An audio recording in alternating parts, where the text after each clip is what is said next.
Welcome to Pennsylvania in Focus. I'm Anthony Hinnon, Pennsylvania reporter for the Center Square. Joining me today is the Center Square's Pennsylvania editor, Kristen Smith. Kristen, we finally, after all summer, have had a session in the Senate, and it's looking like we've passed two fiscal codes. Why? What's happening? So two fiscal codes is really unusual in all my years of covering state governments and budgets. I've never seen this approach before to getting the deal done, as it were. And as it were, there is no deal done. So the fiscal code is arguably the most important companion bill to our state budget. It tells the state how to spend the money that it's appropriated. And believe it or not, you need legislation for just about everything, including this. And usually there's everything in that bill but the kitchen sink, truly. Like there is, how do we send out extra money to schools? How do we send out extra money to EMS? Even something called walking around money, which is all these little pet projects for smaller districts and legislators who they needed the vote for. That's a more controversial subject for another time, but there's normally everything in that. So this time there's two separate bills. And in one bill, you kind of have more boilerplate agreed to issues, or at least issues with bipartisan support. And then you have another fiscal code that has been described to me as more of a Republican wish list. It has, the Lifeline Scholarships program in there. It has other school choice initiatives, tax credits, that sort of thing. And the Republican perspective on doing it this way was they didn't want to hold up funding and issues that weren't really controversial because of other issues that were controversial, like school choice.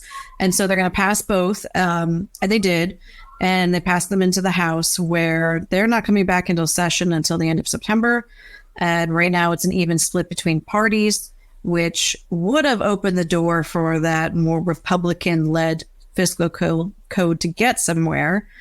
But with a special election on the horizon in the House, they're not going to come back before they've got their one-seat majority back. So this is really deja vu from June 30th, when the Senate passed a budget plan and then left Harrisburg, washed their hands of it, said, we're done. We did what the governor wanted us to do, because it was his plan, essentially. And the House has to figure it out. And the House said no. And now we're kind of back in the same situation. So what comes next here? I mean, are we finally close to a final budget deal, or are we just running in place?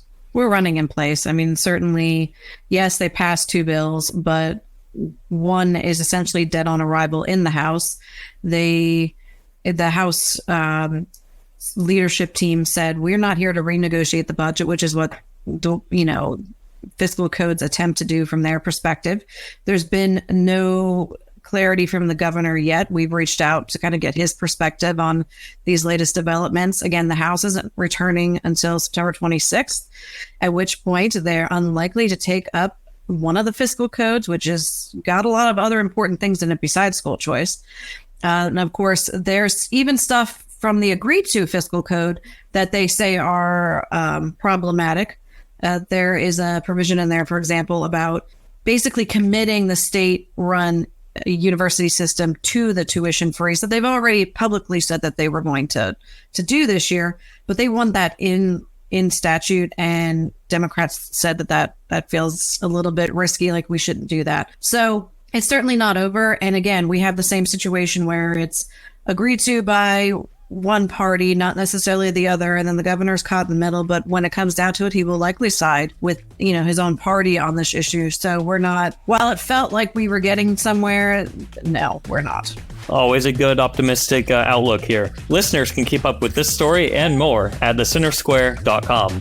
For Kristen Smith, this is Anthony Hinnon. Please subscribe, and thanks for listening.